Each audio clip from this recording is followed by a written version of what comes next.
Yes, I think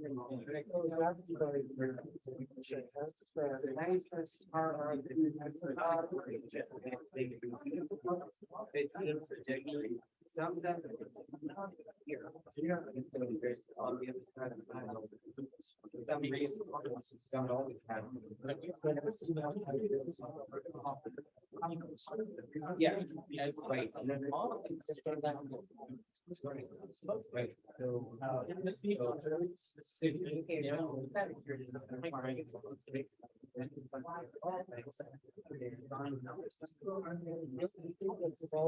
About how to make a choice.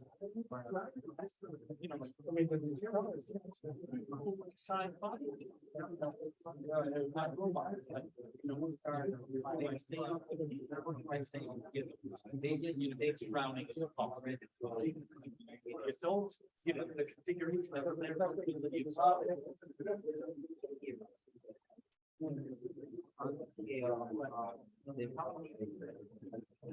Yes, sure. That is, I think I have to recognize this for Welcome, everybody. Thank you so much for joining us today for the University of Chicago and Caltech conference on AI and science that's been generously sponsored by the Tom and Margot Pritzker Family Foundation. It's my pleasure to chair this session of public lectures today. And our first speaker is Anima Anandkumar, who I have known for many years and has done many exciting things in signal processing, information theory, and machine learning. Anima is Brennan Professor at Caltech and the Senior Director of AI Research at NVIDIA. She received her bachelor's degree from the Indian Institute of Technology at Madras and her PhD from Cornell University. She did her postdoctoral research at MIT and was an assistant professor at the University of California, Irvine. She received several honors, including an IEEE Fellowship, an Alfred P. Sloan Fellowship, the NSF Career Award, and faculty fellowships from Microsoft, Google, Facebook, and Adobe. She's also part of the World Economics Forum Expert Network. I'm really excited to hear about her groundbreaking work in AI and science. So please help me in welcoming Anima.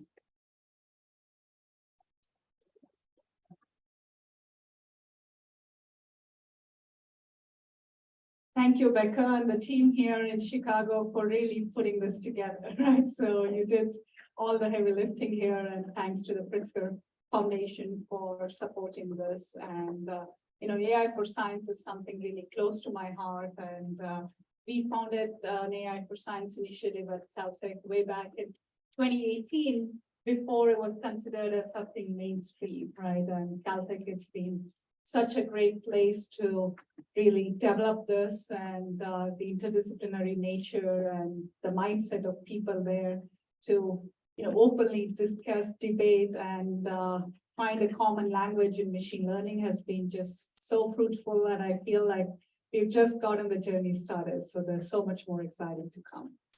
So today I'll talk about, you know, really an overview of a number of threats in asking how machine learning and artificial intelligence can completely change the way we do science, right? Can we rethink how we go about the process of coming up with scientific discoveries and inventions? You know, the whole scientific method is about having hypotheses, going about testing them and coming back and refining those set of hypotheses. What if AI can now accelerate the whole process so that you don't have to limit yourself to a few hypotheses, but really be vast in your exploration and not rule out things to begin with? And this would be really groundbreaking in so many applications, especially those that require time-consuming or experiments, you know, expensive experiments, whether in a wet lab, whether in a particle accelerator. What if you could simulate or emulate these processes and come up with, you know, the next set of experiments, or the ability to come up with new designs and new inventions?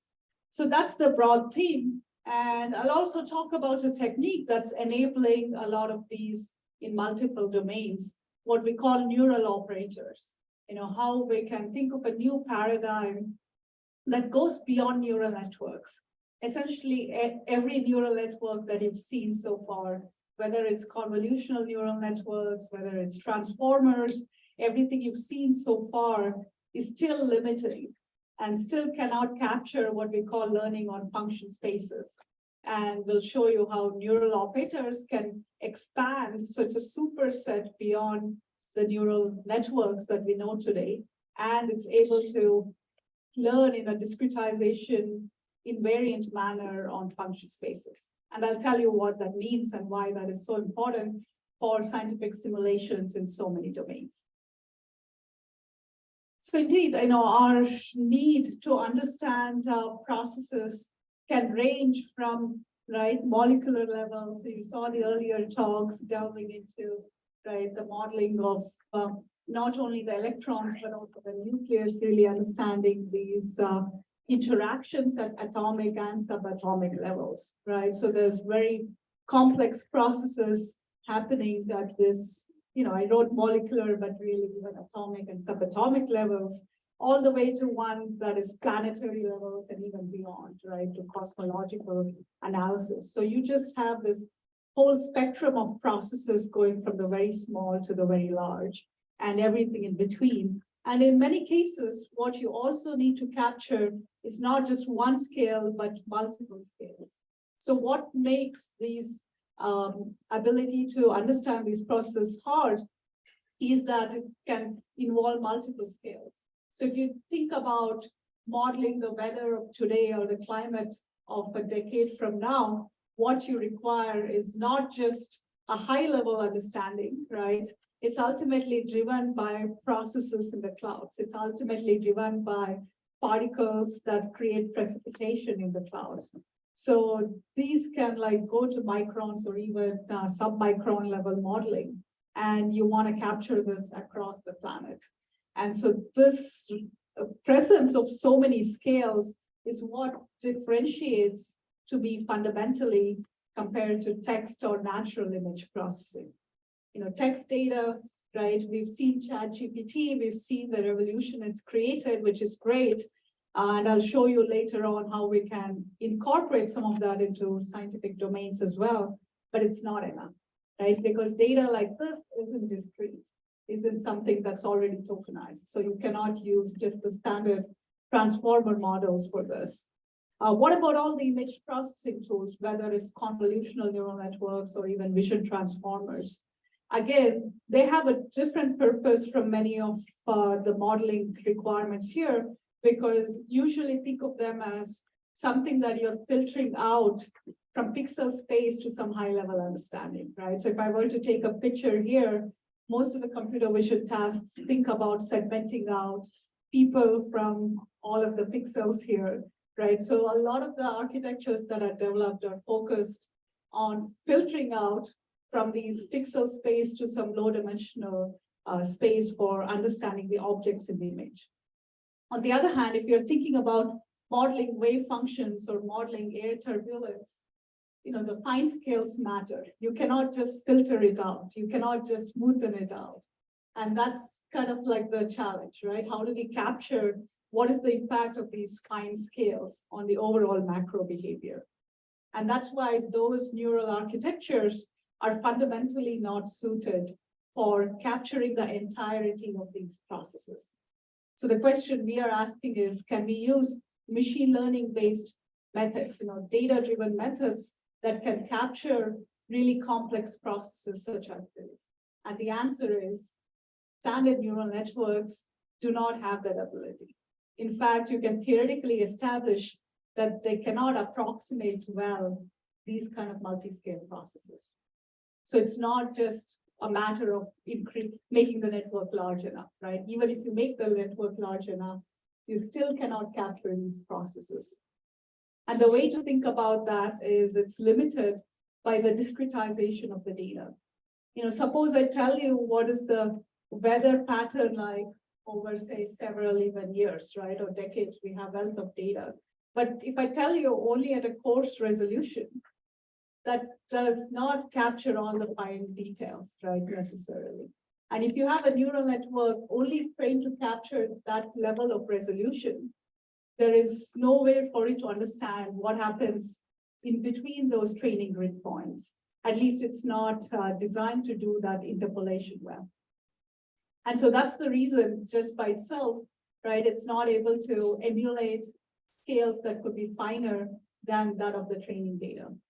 But we'll see neural operators as an approach can overcome this limitation. And that's why, there is this requirement that differentiates many of the scientific modeling and simulations that's quite different from what we've seen with all the advances in text and image processing.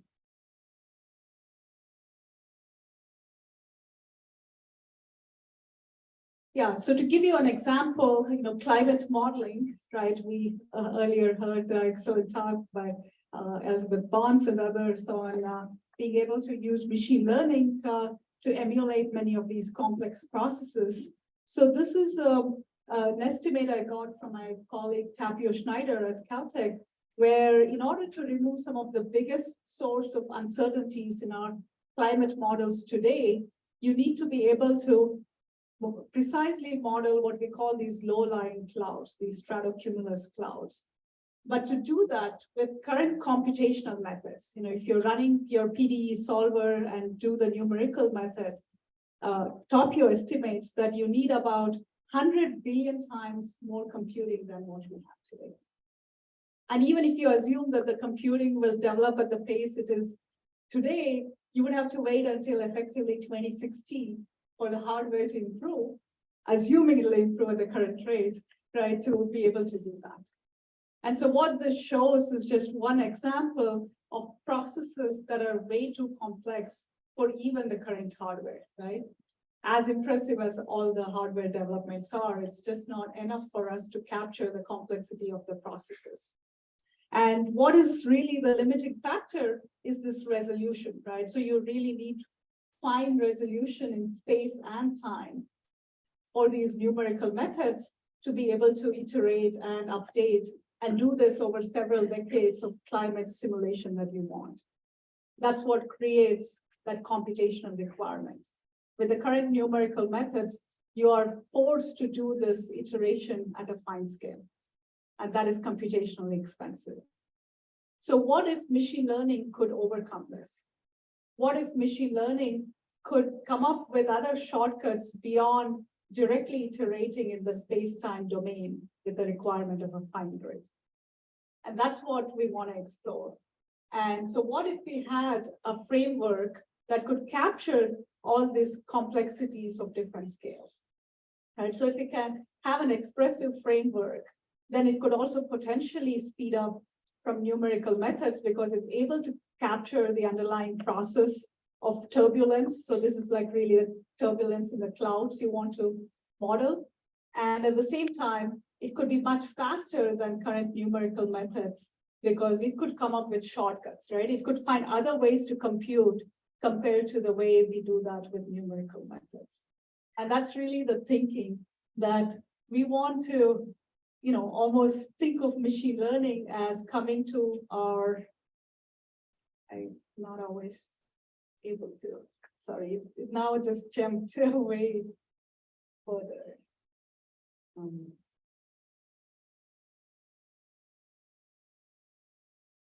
Yeah, so yeah, I'll go with this sometimes.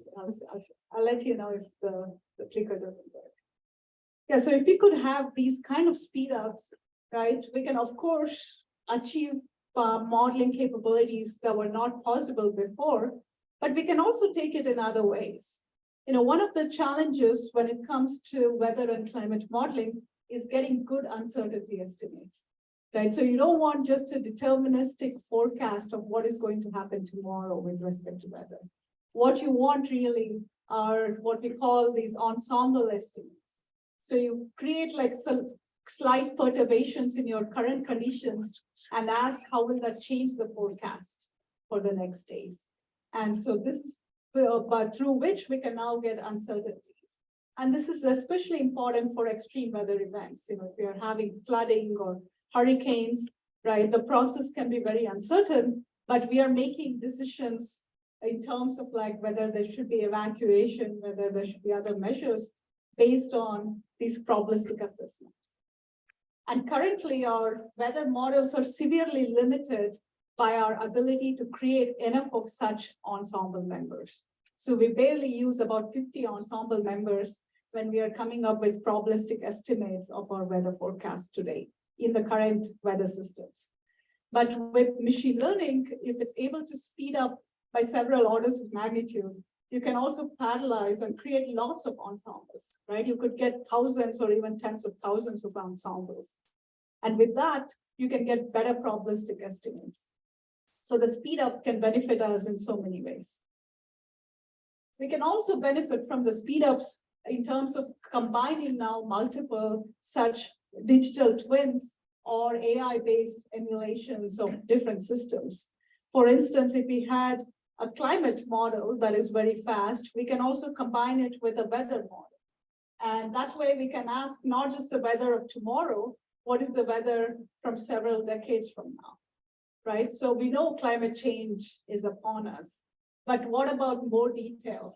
Will there be still good wind conditions in Netherlands so that the wind energy we can plan for even say decades from now? So these are important things to be able to capture what's going to happen with climate change in terms of the weather forecasts and especially extreme weather events. And certainly you can think of like further combining it downstream with other processes, with especially renewables. Can I model how much of it I can extract as energy, and then can I plan the electric grid? And so the idea is all of this conceptually we can do, right? But we are not doing today because each one is so slow. And also for each one, it's hard to come up with good uncertainty estimates because what you need to propagate is also the uncertainty, right? Because you have now the climate models are inherently uncertain, but you need the right uncertainty estimates in each of this stage to be able to plan this in a way that can then lead to policy changes or all kinds of other, right, high-level planning for several decades to come. And so that's the idea. The speed up isn't just one of like Olympics, oh, now we have the fastest model, but it has huge implications in our ability to emulate processes that are not possible to do today. Of course, do it in a more sustainable manner. As we get these models to be bigger and bigger, one question is also the energy consumption of these AI models, right? Of these numerical simulations. And doing this in a cheap and more efficient manner is always great. But to me, it's also something more fundamental, because with that, we can get better uncertainty estimates and better coupling of lots of models put together. And that way, we can then begin to think about a digital twin of the planet itself. And that's the NVIDIA Earth-2 effort, to really be able to combine lots of different digital twins driven by AI and to bring all that together in a comprehensive manner. And so that's where, to me, machine learning is the core of all this, right? So it sits on top of all the hardware advances we've made, going from single-threaded programming to accelerated computing like GPUs, as well as building impressive supercomputers that are now even hybrid AI and HPC, right? So there's a lot of impressive scale that we are seeing in our latest supercomputers. In fact, we have now exceeded the exascale computing when it comes to AI-based way to measure flops. And so I think that's great, but you really need AI and machine learning to make use of that hardware in the best possible manner. And as another point there, right, AI is also able to make good use of the hardware because we can do mixed precision and other kinds of like hardware optimizations with AI. Whereas numerical methods today still require very high precision, floating point representations, which can be expensive. So there are multiple ways in which AI can make use of the hardware in an effective way, possibly find better feature representations in the latent space to speed up computations. And this can lead to advances in many domains. And we'll see a lot of really good use cases where we've established some very impressive speed ups. Yeah, so let me start with some of the developments we're able to achieve with neural operators and related techniques, and then I can delve into what really goes into these methods that I told you aren't covered by standard transformers or other neural networks.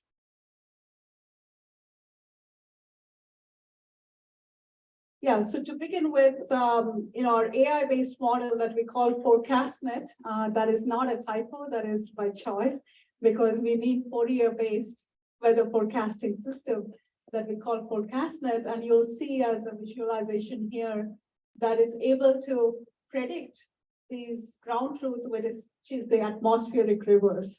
And if we've been following the news, right, California is bombarded with all the rain and snow that's really alien to us. And really that's all these atmospheric rivers. And they can be highly unpredictable. As you can see, they're thousands of miles wide in the Pacific Ocean. Many years it misses the California coast, so it's drought. And the year that it kind of really hits us, it leads to flooding. And so it's very important to capture them. And as a visualization here, you can see that our model is able to do that pretty well and can capture the trends and do this over 2 weeks and beyond. And you can also see that with other extreme weather events like hurricanes. So this is again a visualization of our model. You can see the contour plots, and in purple, it's the forecast of our model. And those are the ones showing the high wind conditions. And this was the Hurricane Matthew that we're able to predict the trajectory of its evolution pretty accurately. And again, to emphasize, this was not in the training set, right? So we trained the model on historical weather data, and it's able to capture even extreme weather events like this pretty well. And so as an overview of what we did, our FourCastNet is a fully data-driven model. So meaning we took the historical weather data that dates back to the 70s, and we used a reanalysis version of it, meaning that has been assimilated from observations. So it is capturing the physics through the assimilation process. But after that, we just used it in a data-driven manner. And we used these architectures based on what we call Fourier neural operator that I'll describe in a bit. But the idea really is that it's able to do this medium range global weather forecasting very accurately, right? In fact, sometimes even more accurately than the current weather systems. But on top of it, it's extremely fast. It's about 45,000 times faster than the current numerical weather models. So what would today take about a CPU cluster more than many hours takes less than a second on a single GPU. So you can run the weather model on your desktop today, and we have this even open source. So we have this available and we've democratized it. And that's a philosophy we continue to employ, that a lot of what we are doing, we continue to share with the community. And so we're able to take in the initial conditions that is given by the GFS, the global forecasting systems today, and predict. So, and we are, closely monitoring how we are doing with respect to these atmospheric rivers, and we are coming up with really good estimates. So the key is we're able to do as well, but we're getting a huge speed up, and along with it also comes a huge power saving, right? So we can really make weather forecasting something that's sustainable and also within the reach of like the global south and communities that are more marginalized and vulnerable and may not have big resources. I don't know about you, at least when I was growing up, I was always told supercomputers in the context of weather forecasting, right? So it was almost this really complex system that needed these massive supercomputers. And today we can see that change to just being able to do that on a gaming desktop. And so it remains to be seen how many of these things that we think are very complex, how much can machine learning really help us speed up and make that much more accessible to everyone.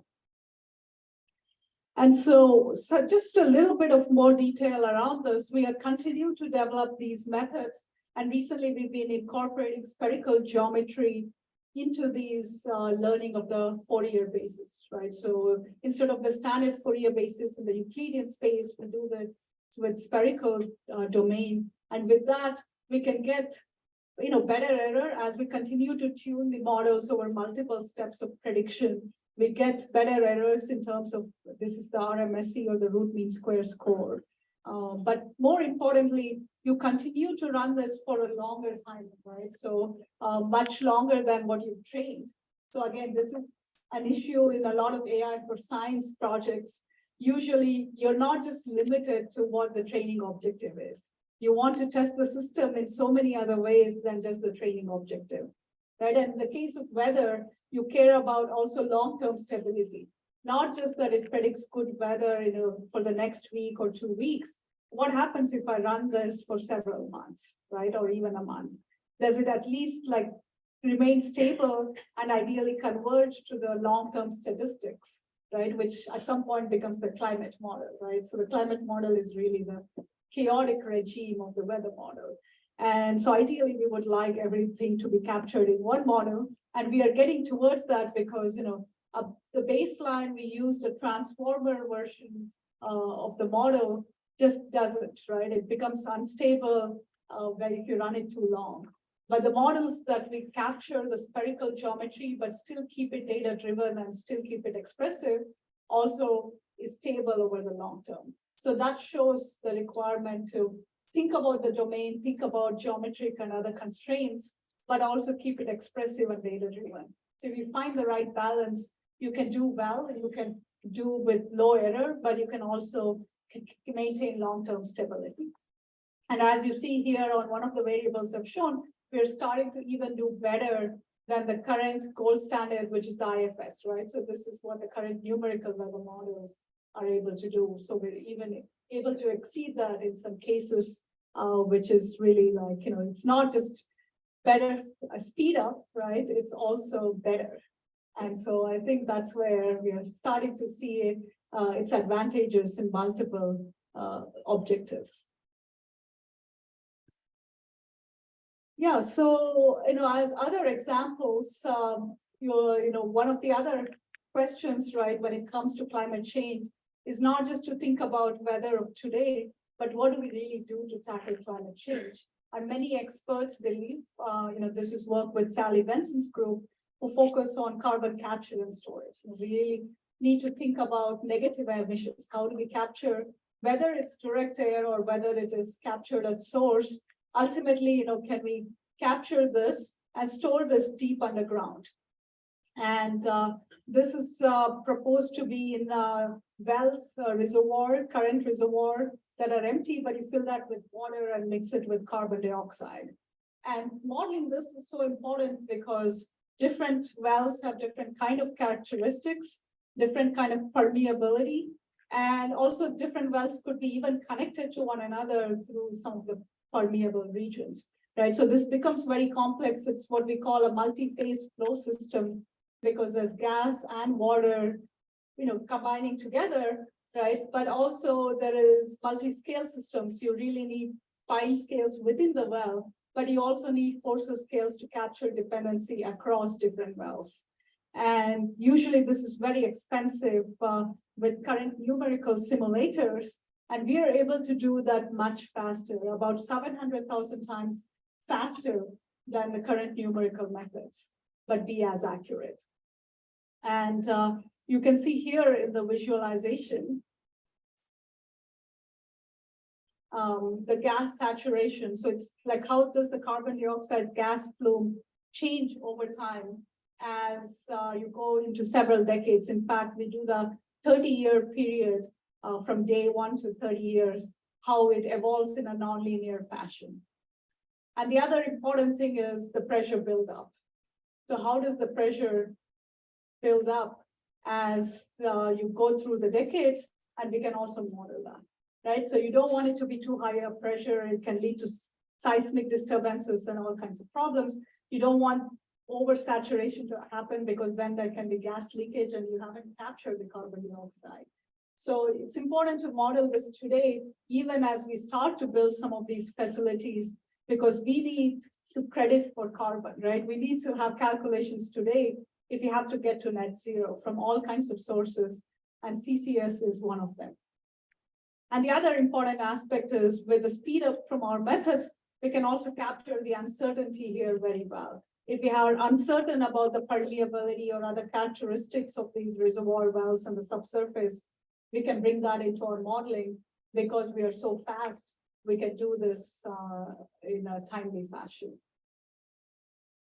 So, these kind of phenomena that you saw with weather models of cloud turbulence is also important when we think about drones and wind turbines and all kinds of air transportation. And indeed, in the earlier talk, Maury Garib talked about how at Caltech, at CAST, which is the Center for Autonomous Systems and Technology, we are envisioning all new generation of drones, a new generation of autonomous systems. So combining that with machine learning is an important aspect. And Maury talked about what we call flying into the unknown, right? There can be all kinds of turbulences that hasn't been modeled well, especially in urban environments, because with buildings, you see like shear and all kinds of like vortices that are hard to model. So what if we could do this in a data-driven fashion? And at the same time, it should be very fast. Almost no one thinks about putting a CFD solver on a drone today. It's just too slow, and it's just not going to be predicting in time, in real time, to be able to actually be useful to the drone flying. But we are able to do that in one of the first methods to be able to do capturing such turbulence vortices. We're able to do that based on experimental data that we did with Maury's group at CAST. And so you can see here with laser, we are able to capture these kind of vortex information, and we are able to use Fourier neural operators to capture that very well. And it's able to do, like, it has graceful error degradation, even if you keep predicting way into the future. And so the idea is if we have flow sensors and other information that continuously keeps updating, we can, we don't need to predict too much into the future, right? We just need enough next step predictions, and we get fresh sensor data, we combine it, and we then come up with control strategies to handle turbulence. And so we're able to do this and also combine this with reinforcement learning. And sorry, because this doesn't work, can I go a slide before? Yeah, so we're able to do this first with an airfoil, like that in a wind tunnel, we are able to see how to stabilize this well, and we have flow sensors. And with reinforcement learning, based on what we model-based reinforcement learning using Fourier coefficients, we need much fewer samples than model-free reinforcement learning. But at the same time, we are able to stabilize much better, right? Even lower variance compared to the standard PID controllers that have no learning. So the idea is turbulence is so hard to model. If we can learn from data, we can capture this much better and stabilize this much better. And so ultimately, we're able to do this in the wind tunnel, or rather a fan array. So at Caltech, we have these special fan arrays that are about 1,000 fans. We can program it to create all kinds of conditions, right? Conditions like what you would see in an urban environment with skyscrapers and so that ability of having experimental facilities is so important, because we can create machine learning methods, but we also have data and we can go back and forth and do the best of everything together. And so here you can see like drones being able to stabilize through pretty turbulent and windy conditions. So we're also able to think about these fluid dynamics in terms of like creating new devices, right? Inventing new devices, designing them. So typically when we think about design, a lot of it is in the designer's head, right? Some of it is artistic aspects. The others are, of course, the limitations and the physical modeling. But here what we asked was, can these methods also come up with design by themselves, de novo designs? And we were able to do that for developing a new medical catheter that improves bacterial contamination rather that reduces bacterial contamination by about 2 orders of magnitude. So the process is quite simple to understand, of course, very difficult to model. The idea is if you're having a patient with a catheter, right, and you're drawing some fluid, there is the danger of bacteria swimming upstream. So this is a well-known phenomenon. And what we proposed is a simple design that only requires these kind of triangular grooves. But the question is, at what angle, what separation, what length is it best optimal to trap? Right? You still want to allow for the fluid to flow seamlessly, but trap the bacteria upstream. So what is the right design and right trade-off? And so here you can see with this design example here, you still have a contamination. So you have high bacterial contamination here, and over time it's flowing upstream, right? So even it's flowing into the body, there's still some bacterial contamination. But as you go through this process, so you can see with different kinds of design variants, we can quickly predict what will be the bacterial contamination. So this is what we call forward modeling, right? Given a geometry, what is the bacterial contamination? We can model that using our neural operators. But we're taking this a step forward and asking, let's do the inverse design. Because these models are differentiable, let us go ahead and come up with an optimal design, at least a locally optimal design. And that's what we were able to do. And with that, we reduced the bacterial contamination by about 2 orders of magnitude. And so here in this video that was taken, you can see like the bacteria swimming upstream. A few of them escape, but many of them over time get trapped in these triangular grooves. So it's a very simple, efficient design that was 3D printed. Within a few weeks, we could gather the results. So you can do this whole prototyping process very quickly by using AI to help with the design and then testing it in the real world. So yeah, that was a long set of exciting developments that I showed with what I've been saying as neural operators. So let's see what they are. So the neural operators, as I mentioned, is not just thinking about neural networks that work at a fixed resolution, right? So typically, if you think about an image processing network that assumes training and test data to be at the same resolution. So all the data that's fed into the model is the same resolution. But that's impractical for many of these processes that I showed you. I should be able to query for weather anywhere on the planet, right? In principle, the weather that is happening is due to continuous evolution on this planet, right? It's not limited by one discretization of the grid. And same with airfoils and other kinds of aerodynamics we want to capture. Sometimes you also do irregular grids or other special grids. For the weather modeling, we said, let's do a spherical grid, right? That respects the spherical geometry, a grid on the sphere. And so these aspects are important, but standard neural networks are limited to one resolution.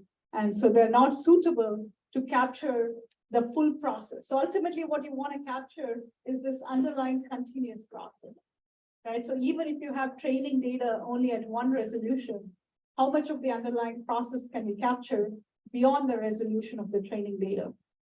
And that's where we came up with these neural operators. As one example, these Fourier neural operators are quite simple in their design. So think of it as processing in the Fourier domain. So you're learning the coefficients in the frequency domain. So how should I multiply different frequencies, right? And then you go back to the standard domain. So you do the inverse Fourier transform. And this kind of processing, in fact, happens in many of the numerical methods as well, right? So we have Fourier domain-based grid iterations in many of the methods. But the difference here is we'll combine it with nonlinear activations and do this over several layers. So it's not just linear processing, we're combining it with nonlinear learning. And so that's what makes this powerful. And in fact, we can show with this kind of a architecture, you can capture any underlying operator. So an operator is mapping between two function spaces. So the input is a function over some potentially a continuous domain, and the output is also a function over a domain, right, which is continuous. So think of the weather forecasting. The input is the current weather, not just limited to a discrete grid, but ideally over the entire planet, right, which is a continuous domain, the entire sphere. And then the output is also the weather conditions, say 2 days from now, right? So you have this mapping that you want to learn that is from one continuous domain to another continuous domain. And that's why we call function spaces, because you're mapping how one function maps to another function, right?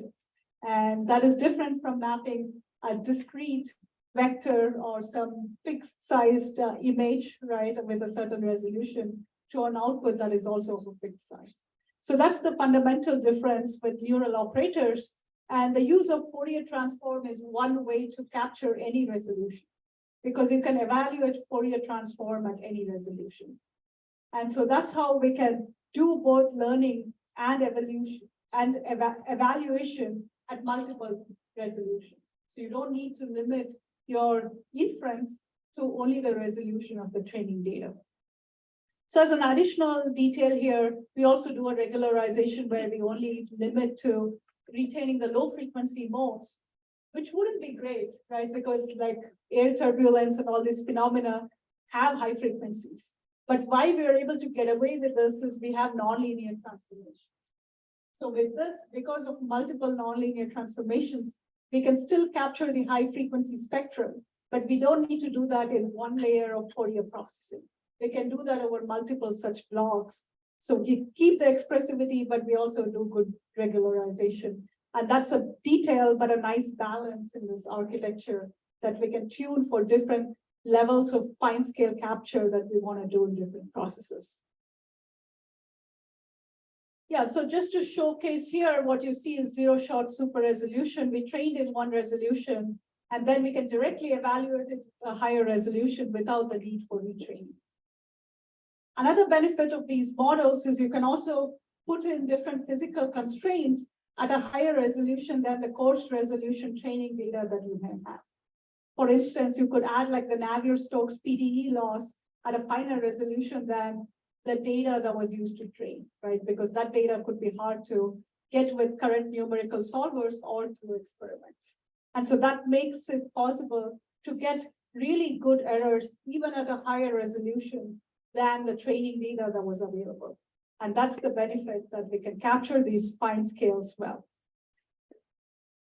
Yeah, so this notion of discretization invariance, just to kind of hone in on that, what we can show is these neural operators, you have the ability to query at any point in the domain, so it need not be one limited grid, right? You can go ahead and query, but also there's kind of a consistency guarantee that if you keep refining the grid on which you query, it converges to the limit.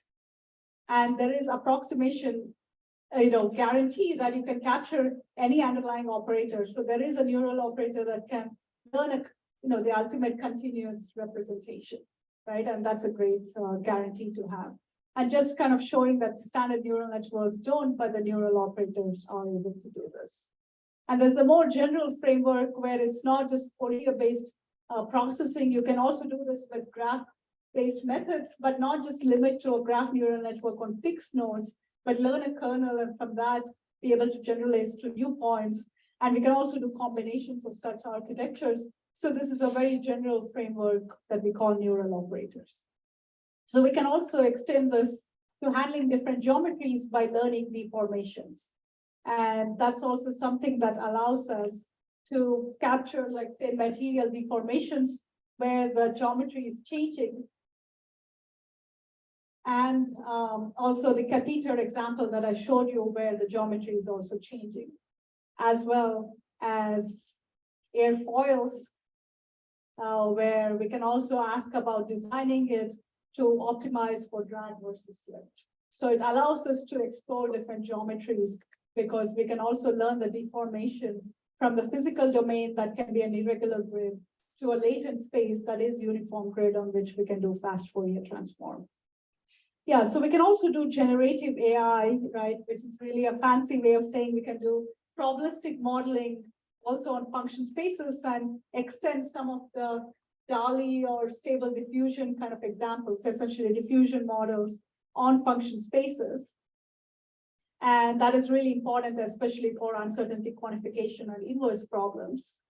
And so here we think of now, instead of a score function, it's a score operator in a function space.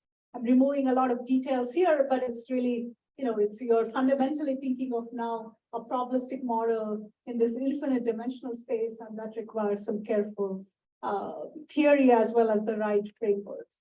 And just as an example, we can do now for generation at a much higher resolution than training, and we can also capture the frequency spectrum quite well. As you can see, beyond a certain wave number, it won't perfectly capture, but with the right physics losses, we can further keep refining the finer scales. And the idea is this kind of model has the expressive capacity to go to any level of scale, right? Any fine scale that we require. So the last few minutes, I want to show you some of the other examples of generative AI and machine learning in sciences, especially in chemistry and biology. So far, I showed neural operators and function spaces, but there's all kinds of data available, right? And of course, one hot area is drug discovery, and can we really generate new drug molecules, ultimately all kinds of new molecules, right? That is important in many cases. And in this example, sorry, can you go back quickly? What we are showing is multimodal that takes in both text as well as molecule structure. And so with that, you can provide text instructions, and you can come up with zero-shot editing of molecules towards new properties. So you can give text instructions of how you should be able to edit the molecule. And that's a general theme that you see that's coming from ChatGPT, right? You now provide text instructions.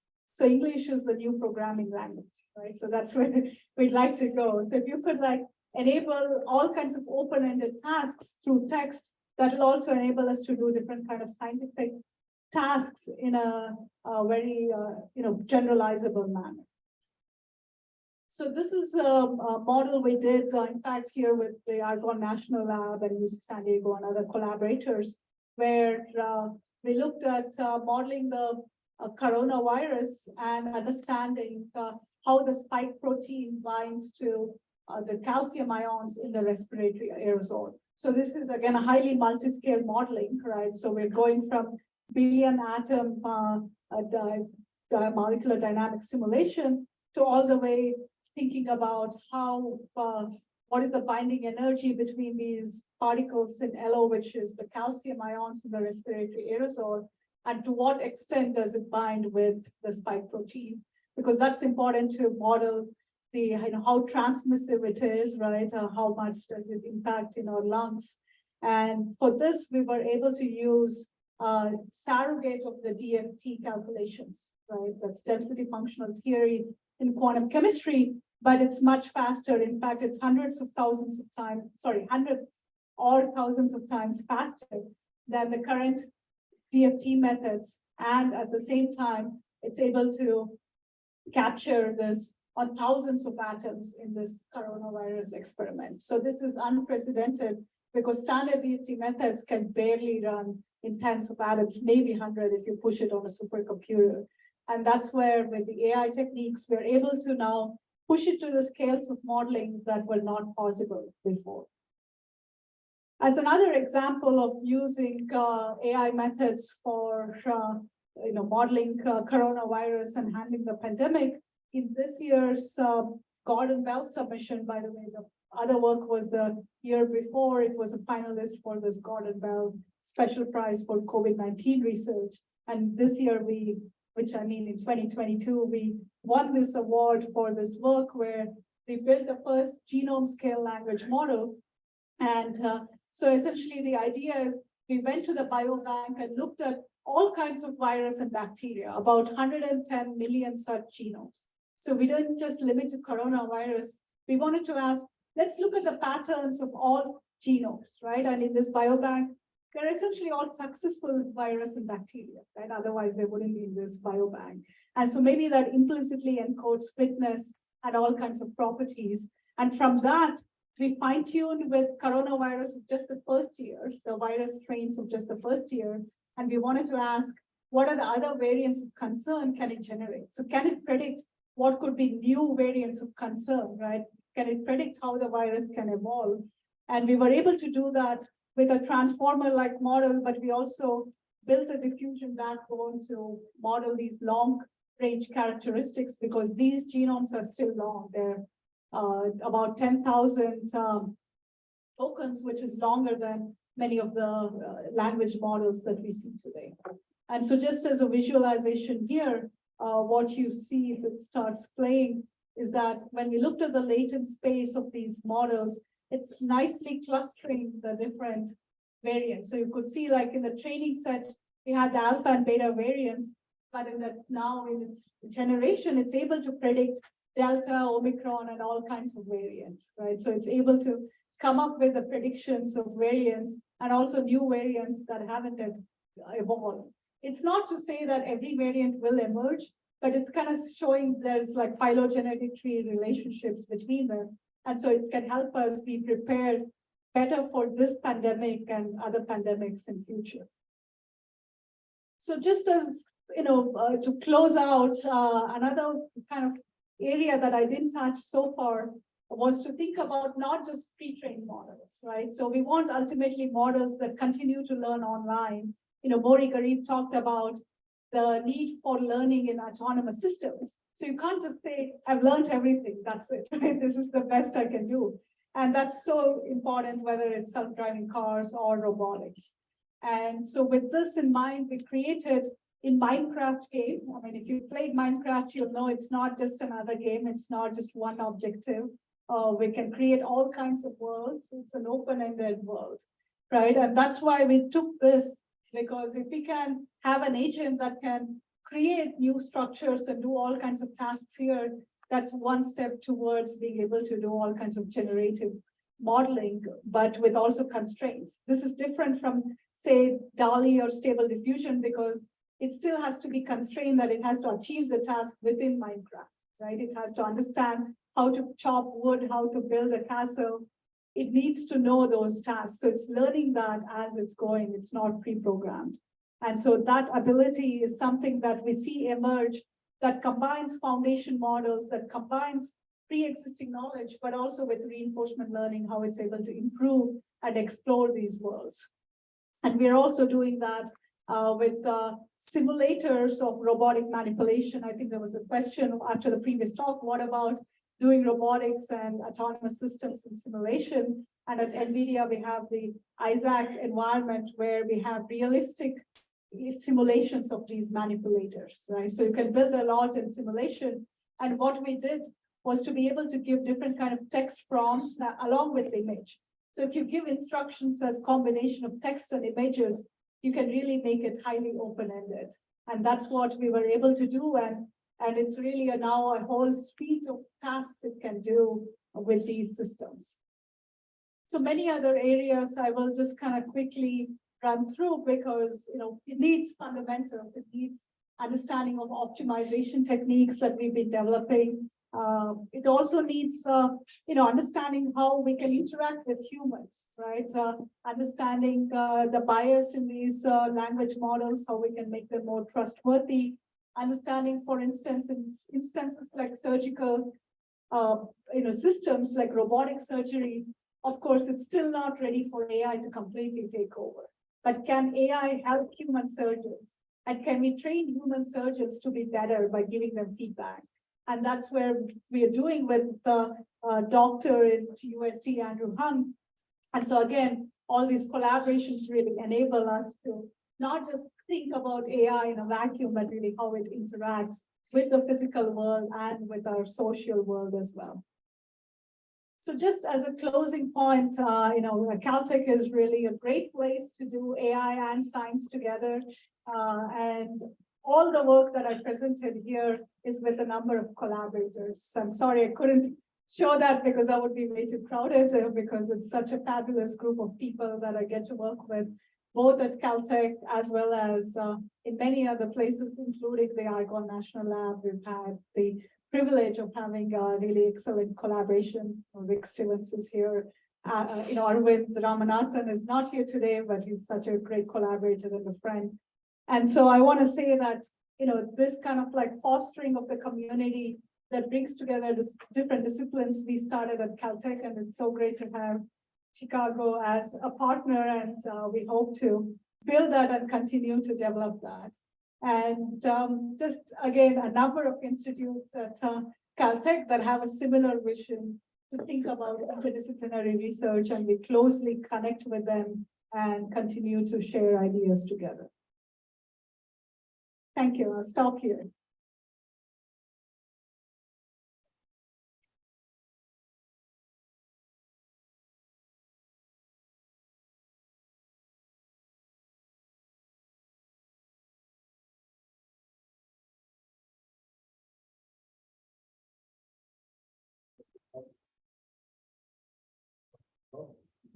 Usually after teaching, there's the notion that Yakima is born, that Yakima time.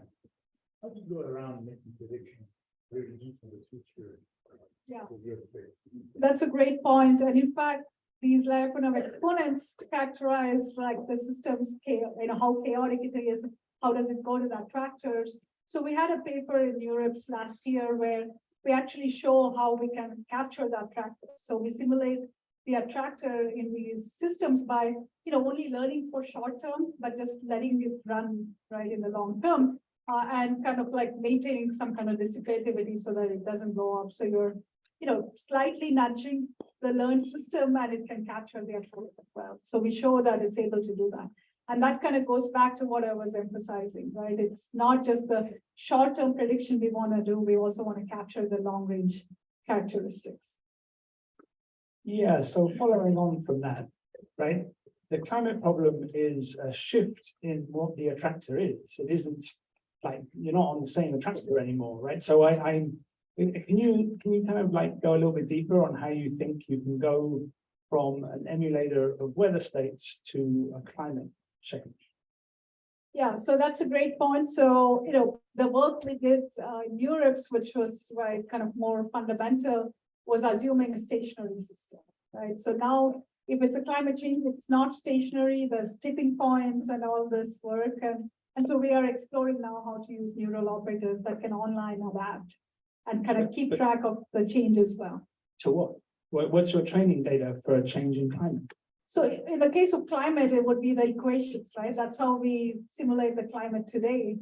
We base it on Navier-Stokes and all the equations. Right. And that's how we can think about, and of course we calibrate that with the prehistorical weather data, but it's really, we also keep the guardrails of physics, and that's how we can trust. Okay. So you're having to use existing climate models which have existing predictions for climate change in order to then inform your AI driven estimate of weather changes associated with those climate. Yes. So it's not a different climate model. No, it's still emulating the same system, right? So we're not changing the equations. And the best way, at least the way to get started is to use the climate models of today, right? Of course, it's a question, can we go beyond the resolution of that? And that's an open one. But yeah, to begin with, we can certainly emulate the current climate models. Yeah, I'd love to chat more about it. Thank you very much. And I want to quickly point out, there's also Zongi and Hongkai and Caillou and others here from my group who've done a lot of this great work. And yeah, you should really chat with them. Zongi had a poster yesterday on these Fourier neural operators. Even if you missed it, he's around. So, so he's here to answer all the questions if you can cover it.